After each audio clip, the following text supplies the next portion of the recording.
Welcome back to Mangastorian's Berserk. I hope you guys enjoy the holidays because I know Guts didn't. That guy doesn't enjoy a single day of his life. Now in our last video, Farnese went off to find a ship for her friends, but discovered that it wouldn't be so easy to return to her family. Serpico then returned, telling everyone that the ship is ready, and Farnese would not be returning after the events that transpired. Ishidara asks Serpico what does that even mean, and Serpico hands over a document stating that this will allow them to obtain a ship from anyone in the city, whatever crew they want. Serpico turns to Shirake, handing out the magical items given to him and Farnese, stating that he would like to return these. She has their thanks. Shirake looks at the magical items, and in a brief moment, she touched Serpico's hands, and she saw Farnese. Serpico goes on telling everyone that the Van Dominion family greatly appreciates them for bringing Farnese de Van Dominion home. As a small reward, their expenses will be covered. He will return later for a more formal showing of appreciation. Farewell. Shirake tries to run after him, but Guts stops her and says, "It's not really a sin to at least tell us why." Hardly looking back, Serpico says that he has nothing more to say, and Guts asks, "What about one last rematch?" Serpico tells him that there is no further reason for that, and with that he leaves. Once Serpico is gone, Guts asks Shirake if she's gotten anything, and she says no. It's not like Farnese is shutting her out, it's more like she took the strand of hair from her finger. When she touched Serpico, he himself didn't know fully what was going on. None of this makes sense. Farnese was serious about learning magic. Guts scratches his chin, stating, "This isn't right.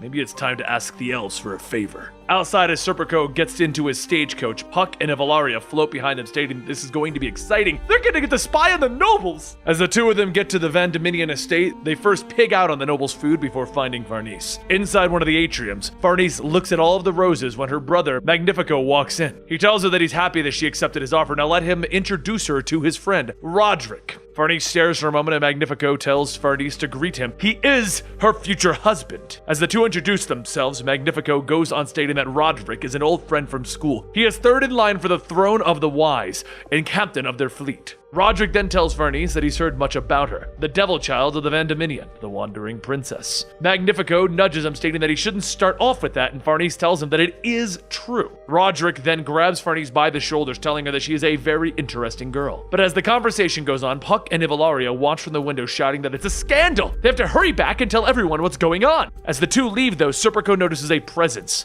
but remains quiet. Later, back in the inn, Puck and Evalaria explain what they saw, and they mention that Farnese did look content with the situation. Ishidara asks why couldn't they just say that? It's like they're cutting ties with them. And Evalaria tells him it's because she's embarrassed as a noble to be friends with a monkey like him. Shirake sighs, stating that Farnese is so serious, though. She held that silver knife so close to herself. From the bed, Gut says, "It's not like that. Farnese is getting married so that we can have the ship. Nobles getting married like this is an everyday thing. Did you forget that she is the daughter of a high noble?" Just then, Casca begins to play with the scroll that Serpico left for them, and as she drops it, it rolls into the fire. Everyone watches as the paper burns, and Guts says that it looks like it's decided then. They're gonna find out what's going on with Farnese. As Farnese sits in the garden, she holds out an apple, trying to form an image of it in her mind, just as Shirake once told her. For a split second, she can mentally see the apple, and then begins to feel a chilly wind blowing by. As the winds pass, Farnese drops the apple and it rolls over the Serpico, who picks it up, stating that the snow is coming early this year. As Serpico places his coat around her, Farnese mentions that it feels like they are back at the hidden garden in Holy City. They all fought together. It's such a strange journey to be on. Serpico doesn't say anything, and Farnese continues saying that it all feels like a dream. All she wants is to be of use to them,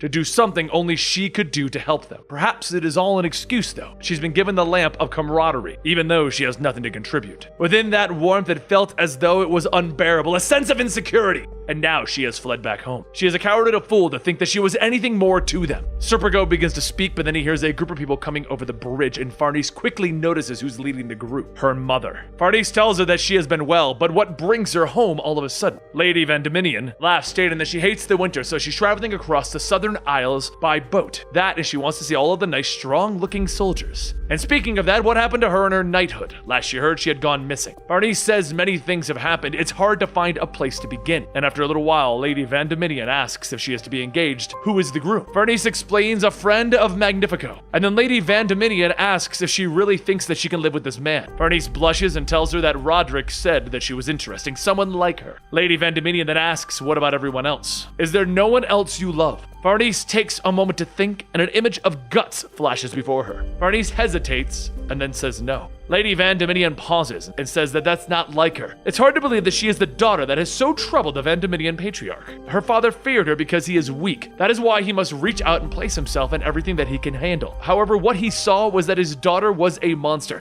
something that he couldn't control. Farnese says that can't be. She would never do anything to him. All she could do was nod and agree with him. Lady Van Dominion laughs, stating that the words are not the only way to portray her feelings. Back when she was younger and had those inexplicable actions, that was what her father feared about her.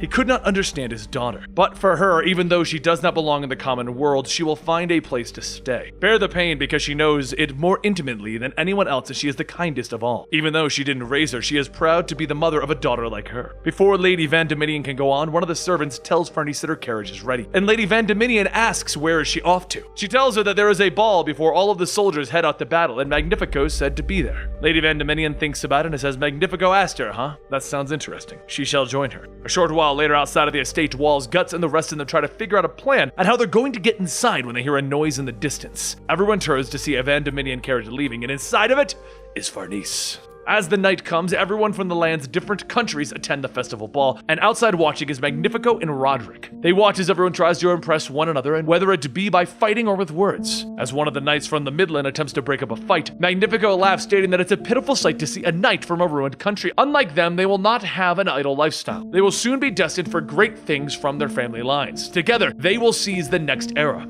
And as the two toast, Farnese steps out onto the balcony. Magnifico quietly schemes that once they announce the engagement, his father won't be able to stop it and maintain his authority. Roderick places his hand on Magnifico's shoulder, telling him to hold that thought. Although he likes the enthusiasm, it isn't the time for such worldly subjects. Roderick walks over and bows to Farnese, asking if she would be kind enough to grant him this dance. As the two go back inside, Lady Van Dominion walks out, stating that he is such a lovely man. He would do best to introduce her to him. Well, he seems like a lovely man, even though he does look a little on the mischievous side. Magnifico walks back inside, asking his mother where did she hear such a story. Does she mean to tell him that she has spoken with father about this? Lady Van Dominion tells him now, is there something that he has to hide from him? Lady Van Dominion then laughs, snapping her fan back, stating that he cannot deny his heritage. He's becoming more and more like his father. She will now leave him with one piece of advice: be careful when that girl does everything others tell her to do, especially when she seems so naive. She is not the kind of woman who can be used as a chess piece. Magnifico asks what is it that she's planning, and Lady Van Dominion heads back inside, saying that if he doesn't take her advice, it will cost him.